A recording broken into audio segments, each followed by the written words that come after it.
স্বাধীন স্বকীয় নিজস্ব সংস্কৃতির বলিয়ান একটি জাতি রাষ্ট্র করে তোলবার স্বপ্ন দেখেছিলেন। সে স্বপ্নের কথা আমরা ভুলে গেলে চলবে না। 19 শতকের গোড়ার দিকে বঙ্গভঙ্গের মধ্য দিয়ে কলকাতার আধিপত্যবাদকে রুখে দিয়ে এই ঢাকা কেন্দ্রিক মুসলিম জাতিসত্তার উন্মেষ ঘটাবার জন্য এদেশের মুসলমানরা যে সংগ্রাম করেছিল, সেই সংগ্রামের সাথে যারা বিশ্বাসঘাতকতা করবে তাদের বিরুদ্ধে সোচ্চার হওয়ার জন্য আহ্বান জানাই।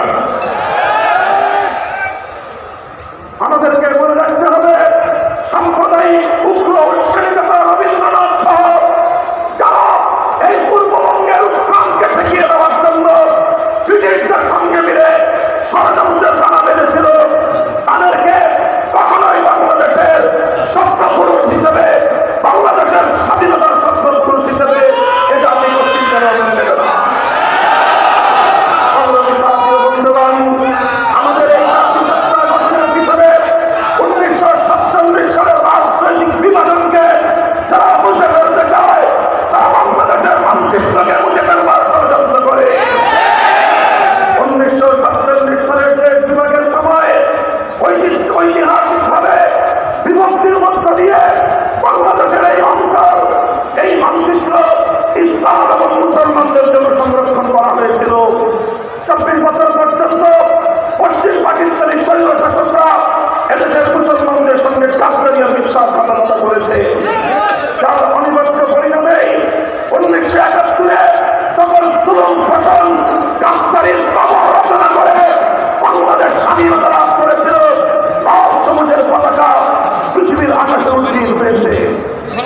দুঃখ এবং পরিতাপের বিষয়, 1971 এই স্বাধীনতা লাভ করার পর 72 সালে ভারতীয় আধিপত্যবাদী গোলামীর শেকল দিয়ে আবদ্ধ বাংলাদেশের 72-এর সংবিধান রচনা করার মধ্য দিয়ে শেখ মুজিবুর রহমান সাহেব বাংলাদেশকে ভারত মাতার তরন্তরে বলি দিয়েছিলেন।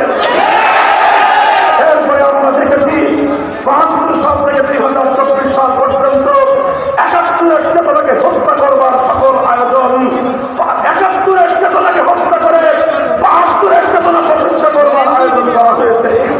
72-এর চেতনাকে 71-এর চেতনার নামে বাংলাদেশের মানুষকে গেলাবার চেষ্টা করা হয়েছে।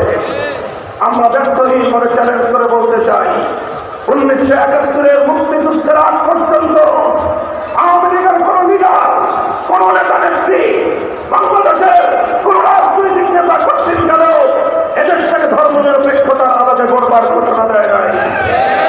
এদেশের কথা ছিল এদেশে কোরআন সুন্নাহ বিরোধী কোন আইন হবে না। 1970-এর জাতীয় নির্বাচনের পূর্বে শেখ মুজিবুর রহমান সাহেব বাংলাদেশের গণমানুষের নেতা হিসেবে এই ওয়াদা এবং অঙ্গীকার তিনি করেছিলেন।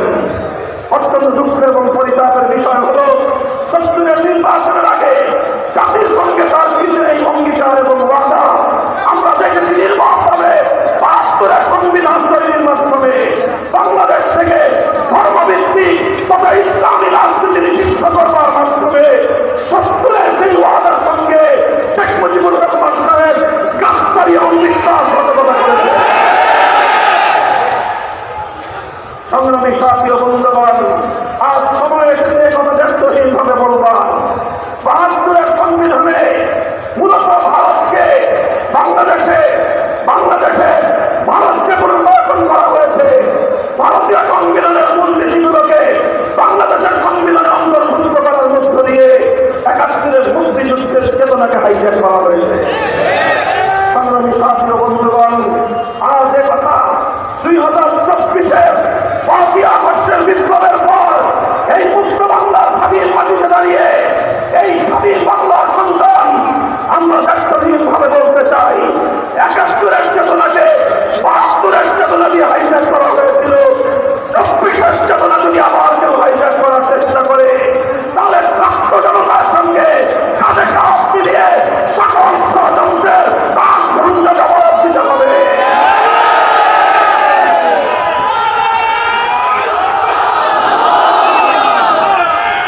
কাজেই এভাবেই ৭১-এর সঙ্গে ২৪-এর চেতনা এক সূত্রে গ্রথিত রয়েছে।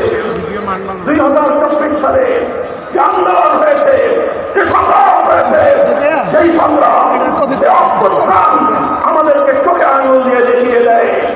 অভ্যুত্থানের জন্য, সংগ্রামের জন্য যখন কোন জাতি প্রস্তুত হয়ে যায়, আন্দোলন এবং সংগ্রামের জন্য কোন ভূখণ্ড যখন প্রস্তুত হয়ে যায়, ফ্যাসিবাদ এবং তালিমের বুলেট দিয়ে সে তখন অভ্যুত্থানকে রুখে দেওয়া যায় না।